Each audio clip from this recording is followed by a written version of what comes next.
Hai sobat, Assalamualaikum warahmatullahi wabarakatuh. Bagaimana kabar kalian? Semoga kalian sehat ya. Terima kasih sudah klik video ini. Mari bagikan pengetahuan Islam dengan cara like, share, and subscribe channel Kepoin Islam. Semoga bermanfaat bagi kita semua. Kepoin Islam yuk.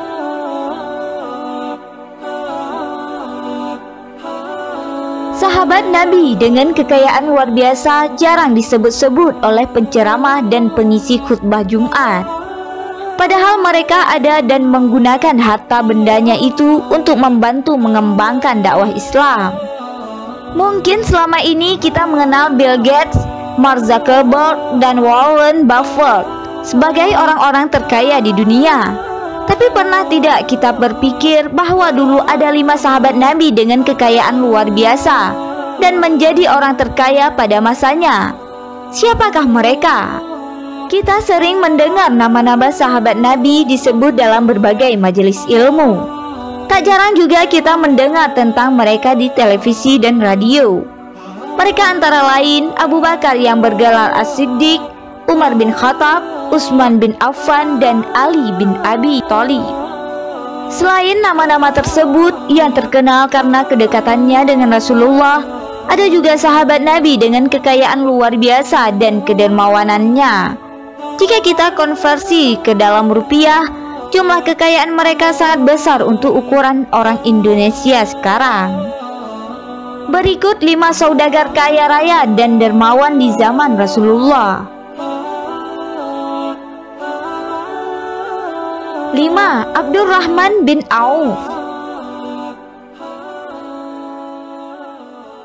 Kekayaan sahabat yang satu ini benar-benar membuat geleng-geleng kepala. Beliau adalah orang ke-8 yang masuk Islam. Usianya 10 tahun lebih muda dari Nabi Muhammad SAW. Beliau mengikuti semua peperangan dalam sejarah perjuangan Islam di era Nabi Muhammad SAW. Beliau terkenal sebagai pembisnis ulung. Saat tiba di Madinah, beliau datang dengan tangan kosong. Seperak pun tidak dimilikinya. Lalu Rasulullah SAW menjalinkan mu'akhah antara beliau dengan Sa'ad bin Rabi, salah satu orang kaya Madinah saat itu. Sa'ad menawarkan setengah dari harta miliknya untuk beliau, termasuk menceraikan salah satu dari 2 orang istrinya untuk bisa dinikahi beliau. Namun beliau menolak halus dan penuh respek sambil berkata, "Semoga Allah memberikan keberkahan kepadamu dengan istri dan hartamu. Cukup tunjukkan aku di mana pasar."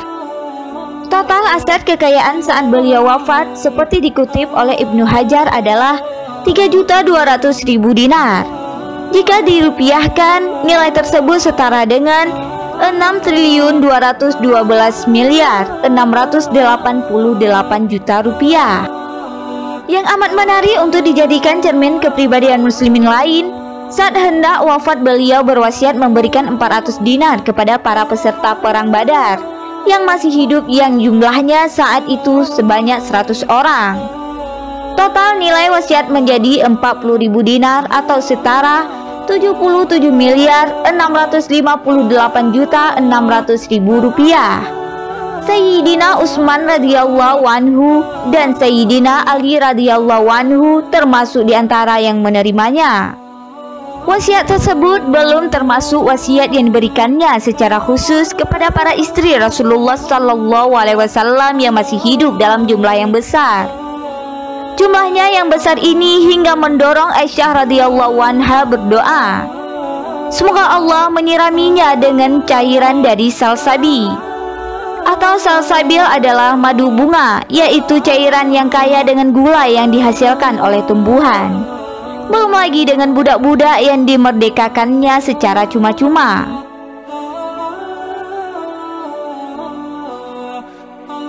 4. Zubair bin Awam. Konon, satu-satunya orang yang sebanding dengan beliau dalam kemahirannya bertempur sambil berkuda adalah Khalid bin Walid. Kedua sahabat ini mampu berkuda dalam posisi kedua tangannya menggenggam pedang. Sementara itu, pengendalian kuda dilakukan dengan kakinya. Seperti diinformasikan oleh Imam Bukhari, Zubair radhiyallahu anhu wafat hanya meninggalkan kekayaan berupa aset tidak bergerak atau tanah. Di antaranya yang berada di Rabah, wilayah di barat laut Madinah, sekitar 6 km dari Madinah, 11 rumah besar di Madinah, 2 rumah di Basrah, dan 1 rumah masing-masing di Kufah dan di Mesir. Beliau mewasiatkan 1/3 dari total harta peninggalannya untuk para cucunya dan 2/3-nya dibagi-bagikan kepada ahli warisnya. Beliau memiliki 4 orang istri, di mana setiap istri mendapatkan waris senilai 1.200.000 dirham. Dengan data ini, perhitungan total nilai aset peninggalan beliau, termasuk yang diwasiatkannya kepada para cucunya, adalah 3.544.724.800.000 rupiah. 3. Utsman bin Affan. Ibnu Katsir dalam Bidayah wan Nihayah mencatat, dana yang dimiliki oleh Utsman saat wafat terdiri dari 30 juta dirham, 150.000 dinar, 200.000 dinar dalam bentuk sedekah, dan unta 1.000 ekor.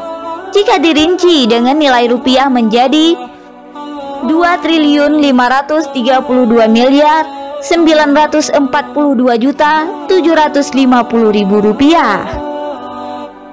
Perhitungan di atas bisa jadi lebih kecil dari nilai kekayaan yang sesungguhnya, mengingat jumlah tersebut belum mencakup aset-aset berikut. Pembelian sumur di rumah sekitar 5 km dari Masjid Nabawiyah yang diwakafkan untuk keperluan masyarakat senilai 35.000 dirham. Hibah 950 unta untuk alat perlengkapan perang tabu.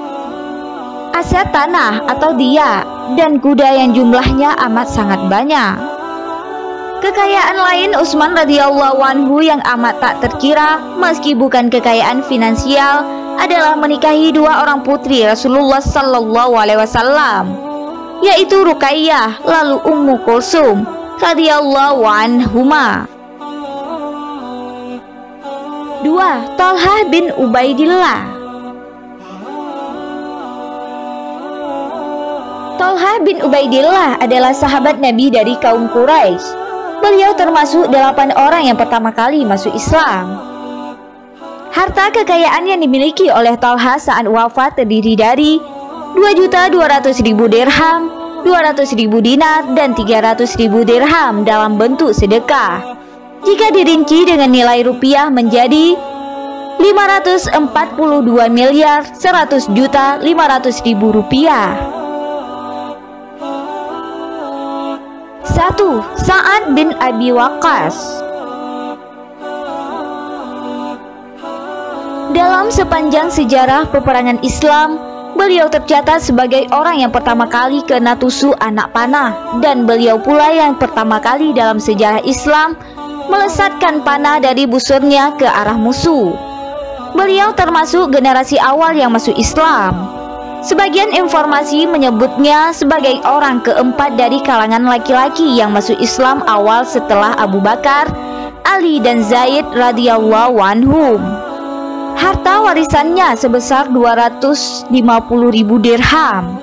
Jika dirupiahkan, nilai ini setara dengan 15.380.750.000 rupiah. Subhanallah. Pada umumnya kekayaan sering menjauhkan diri dari Allah Subhanahu wa taala. Akan tetapi kelima sahabat Rasulullah sallallahu alaihi wasallam adalah para pebisnis dan dermawan ulung. Dalam waktu yang sama mereka mendapatkan berita gembira tentang perolehan surga oleh Rasulullah sallallahu alaihi wasallam. Semoga kita semua diberikan kemudahan dalam rezeki untuk senantiasa bersedekah di jalan Allah. Amin, amin ya rabbal alamin. Wallahu a'lam bissawab.